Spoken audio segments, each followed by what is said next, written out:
નથુરામ ગોડસેના નાટકનો વિરોધ થયો છે, જેમાં રાજકોટ અને જામનગર પછી હવે અમદાવાદમાં પણ વિરોધ શરૂ થયો। એનએસયુઆઈએ બોડકદેવ સર્કલ પાસે વિરોધ કર્યો। ગાંધીજી અમર રહો અને ગોડસે મુર્દાબાદના લખાણ લખીને વિરોધ નોંધાવ્યો હતો। પંડિત દીનદયાળ ઓડિટોરિયમમાં દિવાલો પર લખાણ લખીને વિરોધ કરાયો।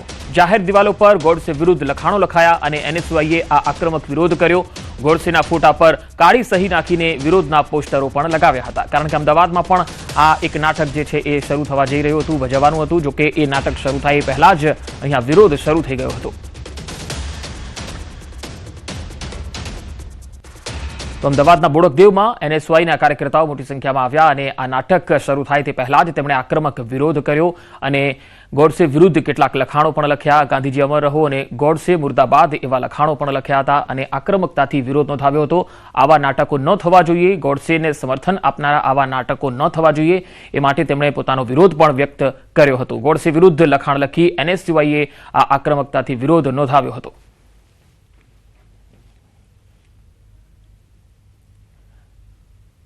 જામનગર અને રાજકોટ બાદ હવે અમદાવાદમાં પણ ગોડસે આધારિત જે નાટક છે તેનો વિરોધ શરૂ થઈ ગયો છે।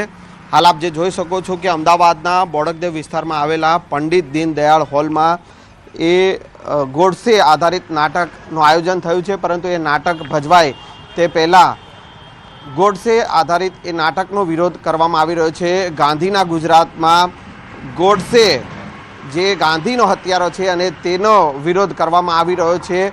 ગોડસે મુર્દાબાદ તે પ્રકારના લખાણ જે છે તે ક્યાંક ને ક્યાંક અહીંયા એનએસયુઆઈ અને યુથ કોંગ્રેસ દ્વારા લખવામાં આવ્યા છે અને આ પંડિત દીનદયાળ હોલની દિવાલો જે છે તે દિવાલો પર ગોડસે મુર્દાબાદ તે પ્રકારનું લખાણ જે છે તે લખવામાં આવ્યું છે। ગાંધી જિંદાબાદ તે પ્રકારનું લખાણ લખવામાં આવ્યું છે અને એ નાટક ભજવાય તે પહેલાં અત્યારથી જ આ એનએસયુઆઈ દ્વારા અને યુથ કોંગ્રેસ દ્વારા ગોડસે પ્રેરિત નાટકનો વિરોધ થઈ રહ્યો છે।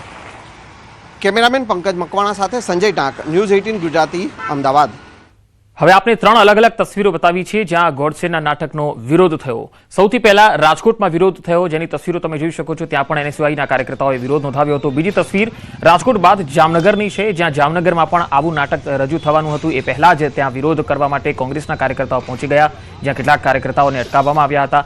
અને ત્રીજી તસવીર આજની અમદાવાદની છે, જ્યાં આજે પણ અહીંયા અમદાવાદમાં જ્યારે આ કાર્યક્રમ એટલે કે આ નાટક થવાનું હતું એ પહેલા જ એનએસયુઆઈના કાર્યકર્તાઓ અહીંયા આવી ગયા અને આ નાટક ન થવા દેવા માટે તેમણે આક્રમકતાથી વિરોધ વ્યક્ત કર્યો।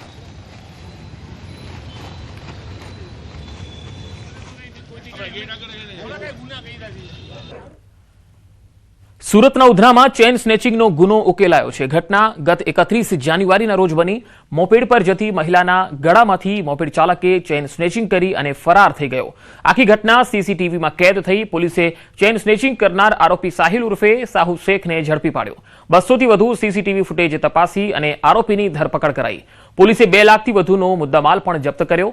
આરોપીની ધરપકડથી ઉધના અને અડાજણ પોલીસના 2 ગુના ઉકેલાયા છે। નવસારીના આશાબાગ વિસ્તારમાં ચેઇન સ્નેચિંગ કરનાર ઝડપાયો છે। વૃદ્ધ મહિલાના ગળામાંથી મંગળસૂત્ર જૂટવી ફરાર થયેલા આરોપીને નવસારી એલસીબી પોલીસે ઝડપી પાડ્યો।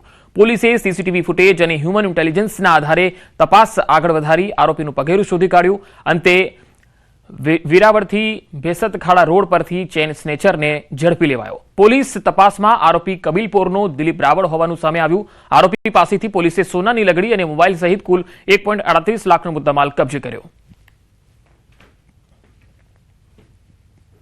અમદાવાદમાં ચોરીની ઘટના સીસીટીવીમાં કેદ થઈ। સાઉથ બોપલમાં કારમાંથી ચોરીની ઘટના બની।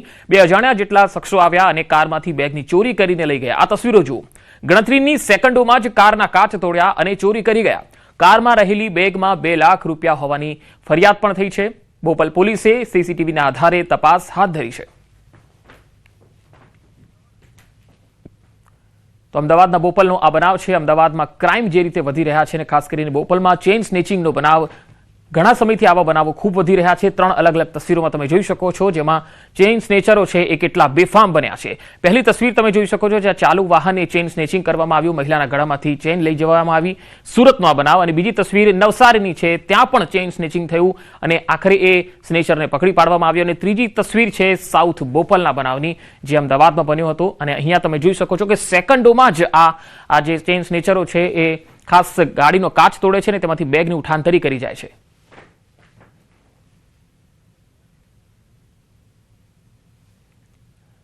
અમદાવાદ મેઘાણીનગરમાં મોડી રાત્રે બબાલ થઈ હતી। લારીઓ મૂકવાની બાબતે મોડી રાત્રે આ બબાલ થઈ। હાઉસિંગ બોર્ડના બ્લોક નંબર 57 પાસેનો આ બનાવ છે।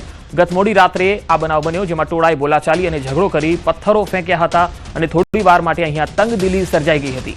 અમદાવાદના મેઘાણીનગરમાં આવા બનાવો હવે સામાન્ય બનતા થઈ ગયા છે, કારણ કે છાસવારે આ પ્રકારે કેટલાક લોકો આવે છે, ટીંગાટોળી કરે છે, ટોળાશાહી કરે છે, હુમલાઓ કરે છે અને ત્યારબાદ ત્યાંથી નીકળી જાય છે। ક્યાંક લારી મૂકવા બાબતે થાય છે, તો ક્યાંક ગેરકાયદેસરને બાબતોને લઈને, ક્યાંક ઉઘરાણીને લઈને થાય છે, ક્યાંક અંગત અદાવતમાં થાય છે। અહીંયા આ પ્રકારના બનાવો ખૂબ વધી રહ્યા છે। હાઉસિંગ બોર્ડના બ્લોક નંબર 57 પાસેનો આ બનાવ, જ્યાં મોડી રાત્રે બોલાચાલી થઈ, ઝઘડો થયો અને કેટલાક લોકોએ પથ્થરો પણ ફેંક્યા। રાજકોટમાં ખૂંખાર ગેંગનો આરોપી પોલીસની પકડમાં આખરે આવી ગયો। મુર્ગા અને પેંડા ગેંગ વચ્ચે થયેલ ફાયરિંગ કેસમાં પોલીસને મુર્ગા ગેંગના મુખ્ય સૂત્રધાર સમીર ઉર્ફે સંજલો જાવીદ જુનેજાને પકડવામાં સફળતા મળી। આરોપી છેલ્લા 3 મહિનાથી ફરાર હતો અને પોલીસથી બચવા માટે મહિલાનો વેશ ધારણ કરીને ફરતો હતો। ધરપકડ સમયે પણ આરોપી મહિલાના કપડામાં જ મળી આવ્યો। આરોપી ફરાર રહેવાના સમયગાળા દરમિયાન 23 શહેરોમાં ભટકતો હતો। સમીર સામે હત્યાની કોશિશ, મારામારી, રાયોટિંગ સહિત કુલ 9 ગુનાઓ નોંધાયા છે। પોલીસે આરોપીને સ્થળ પર લાવી અને ઘટનાનું રિકન્સ્ટ્રક્શન પણ કર્યું। પોલીસે આરોપીની એવી સરભરા કરી કે ચાલવામાં પણ ફાંફા પડી ગયા। અત્યાર સુધીમાં આ કેસમાં બંને ગેંગના 37 આરોપીઓની ધરપકડ થઈ ચૂકી છે। આ આરોપી ખૂબ જ શાતિર હતો। તે આ અરાઉન્ડ 90 જેટલા દિવસોમાં, 3 મહિના જેટલા દિવસોમાં સતત પોતાનો રહેઠાણ બદલતો હતો અને ફોનનો પણ ઉપયોગ નહીવત જ કરતો હતો। પરંતુ એક રાજકોટ શહેર એસઓજી બ્રાન્ચ પીઆઈ SM જાડેજાઓને એક ચોક્કસ અને ગુપ્ત બાતમીના આધારે આ આરોપી સમીર ઉર્ફે સંજલો જાવેદભાઈ જુનેજાને અને તેના એક સાગરીત દિલાવર મોહમ્મદભાઈ ખલીફાને પકડવામાં આવે છે। જામનગરમાં સાંસદ ખેલ મહોત્સવનો સમાપન સમારોહ યોજાયો। જામનગર દ્વારકાના સાંસદ પૂનમબેન માડમ સંચાલિત ક્રિકેટ ટુર્નામેન્ટ અંતર્ગત રવિવારે રાત્રે પ્રદર્શન ગ્રાઉન્ડમાં ફાઇનલ મેચ યોજાઈ, જેમાં ગુજરાતના ખ્યાતનામ કલાકાર ગીતા રબારી, ફિલ્મ લાલોના કલાકાર રીવા રાજ અને કરણ જોશી પણ જોડાયા। આ દરમિયાન સાંસદ પૂનમબેન માડમ સહિતના રાજકારણના ખેલાડી ક્રિકેટ ગ્રાઉન્ડમાં બેટિંગ કરતા જોવા મળ્યા। 512 ટીમો વચ્ચે આ બે ટીમો ફાઇનલ સુધી પહોંચી અને સ્વાભાવિક રીતે જે બે ટીમો ફાઇનલ સુધી પહોંચી હોય એ ખૂબ જ બધા સારા પ્લેયર્સ આજે આપણે એમનું ખૂબ સુંદર પ્રદર્શન પણ જોયું। તો જામનગરમાં સાંસદ ખેલ મહોત્સવનો આ સમાપન સમારોહ હતો, જેમાં મોટી સંખ્યામાં લોકો પહોંચ્યા હતા। ખાસ કરીને અહીંયા લોકલ જે ખેલાડીઓ છે તેમને અહીંયા આગળ સરસ પ્લેટફોર્મ પણ મળ્યું હતું અને તેમાં લાલો ફિલ્મના જે કલાકારો છે તેઓ પણ અહીંયા હાજરી આપવા પહોંચ્યા હતા। તેમને જોઈને મોટી સંખ્યામાં જે સ્થાનિક લોકો હતા તેઓમાં પણ ઉત્સાહનો માહોલ જોવા મળ્યો હતો। બે અલગ અલગ તસવીરોમાં તમે જોઈ શકો છો। પહેલી તસવીરમાં જે કલાકારો છે એ સૌને મળ્યા હતા, સૌનું અભિવાદન કરતા જોવા મળ્યા હતા અને જે સ્થાનિક સમર્થકો હતા એ પણ મોટી સંખ્યામાં ઉમટ્યા હતા। અમદાવાદનો વધુ એક બ્રિજ જોખમી થયો છે। આજથી શાસ્ત્રી બ્રિજ પર ભારે વાહનો માટે પ્રતિબંધ મુકાયો છે। બ્રિજ નજીક કોઈ પોલીસ પોઈન્ટ નથી, જેના કારણે અહીંયા નિયમોનું ઉલ્લંઘન થતું પણ દેખાઈ રહ્યું છે। ભારે અને મધ્યમ વાહનો માટે રસ્તો બંધ, છતાં અહીંયાથી બેરોકટોક રીતે બ્રિજ પરથી ભારે વાહનો પસાર થતા દેખાઈ રહ્યા છે। ડાયવર્ઝન આપ્યું છે, છતાંય બ્રિજ પરથી ભારે વાહનો પસાર થઈ રહ્યા છે। શાસ્ત્રી બ્રિજના સમારકામની કામગીરી ચાલુ છે। વિશાલા સર્કલથી પીરાણા તરફ જતા ભારે વાહનને હવે બહેરામપુરાથી પસાર થવું પડશે।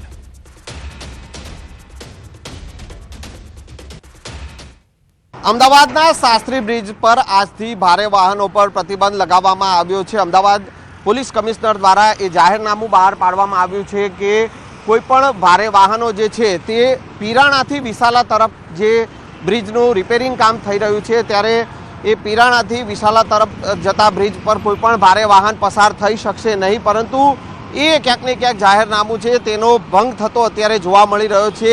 બે રોકટોકપણે ભારે વાહનો જે છે તે આ બ્રિજ ઉપરથી પસાર થઈ રહ્યા છે.